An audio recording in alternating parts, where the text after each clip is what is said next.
let's outline the case. Let's talk about a few general things first, and then we're going to jump into like a few of the unique things. The case that I chose is, I don't know, it's a really different case. So, which is one of the reasons that we chose it. Um, so yeah, we'll get onto that. But I mean, throughout your CPA program, you should always be reassessing and recalibrating your outlining abilities.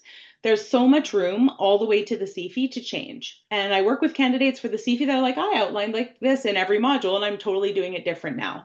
So it should be something that you're constantly assessing, especially for those of you coming from the cores into the now electives.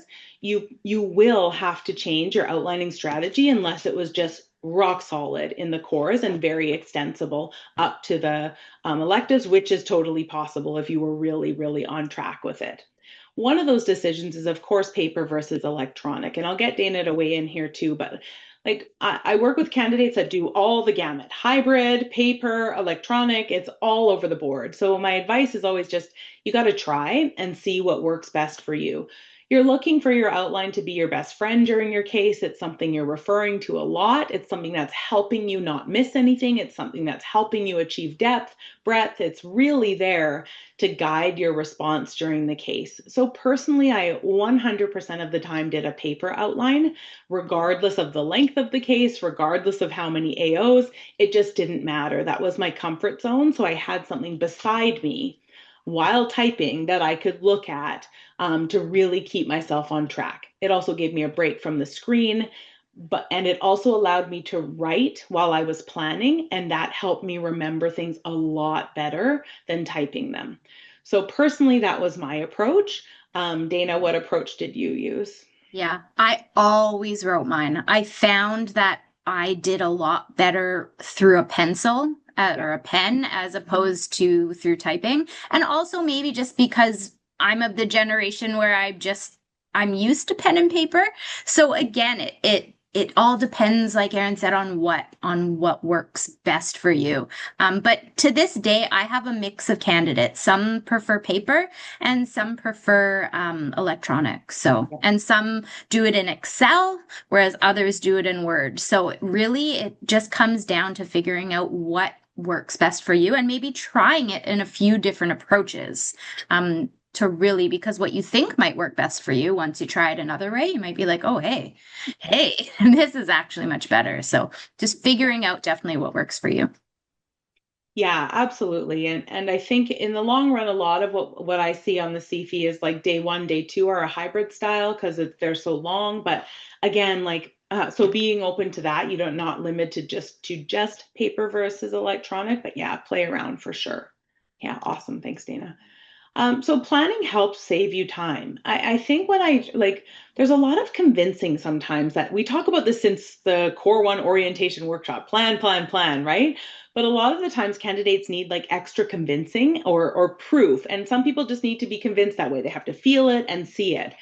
But until you've planned a case really well, you can't really feel that payoff that you get. And it's amazing. Like once you really plan a case, you're like, oh, that felt okay when I was writing it. Like a case when you're writing it shouldn't feel panicky. It shouldn't feel like you're frantically flipping through papers. It shouldn't feel like you're reading something for the first time. So if you're planning and you're thinking like, okay, I have FR issues. Okay, they told me to review the substantive analytic. Well, what? Exactly what? How many issues? What are they asking you to do? What did you find? Where are you going? What's your conclusion? It's possible to know all of that from the planning phase. And then when you're writing, it's kind of just like, here's what I already decided to do. And you're just more using the case as a reference for case facts. So I promise, like 5 minutes of planning and reading is not planning. You have to plan and think about where you're going with a full roadmap. The other day, I was doing something related to the program, and one of the candidates told me the only way he planned was to make mental notes. And then he didn't realize that that was like there was way better ways, and like you actually can plan and have it be effective. So we're going to show you kind of a few things to do tonight. Planning means less searching. So again, like if you're someone who's repeatedly rereading things, repeatedly going back to the same page, asking yourself, where was that again? I need a case fact for that. It's all a symptom that you have not planned properly. So a lot of the times this is a step missed during debrief. So when you get your feedback from your facilitator or you're reading your own case and marking it, one of the reasons you probably did poorly was a lack of planning. And candidates tend to blame it on technical, blame it on difficulty of the case, blame it on time management, but a lot of the times all of that comes back to a lack of planning. So if again, we'll talk more.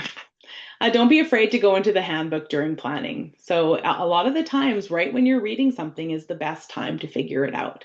So you come across the part of the case and it's talking about discontinued operations, just stop. Go to the handbook right then.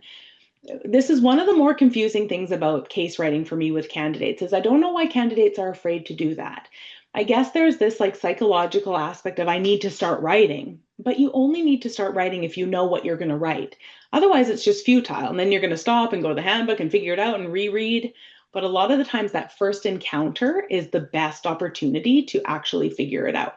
Then everything you read after that, you're like, yeah, I know which criteria this is talking about. So we'll look at a few examples, but it's really, really important, I think. Organize information from the appendices during planning. Our case is a very good example of pretty nasty organization that you have to do. So you'll see this as a huge feature of assurance. It's where do I get the information? I'm going to have to integrate it across appendices, and that needs to be done during planning. Otherwise, you're just going to be like, I have no time, I have no time, I have no time. So at the end of planning, generally you should know exactly what you're doing and how you're going to achieve competent. If at the end of planning you just think, here's the required and I have to do a bunch of stuff, that's not planning. You've just kind of read the case. Planning means where am I going? What am I going to do? Exactly how am I going to achieve competent? And that's what we're going to go through. Okay.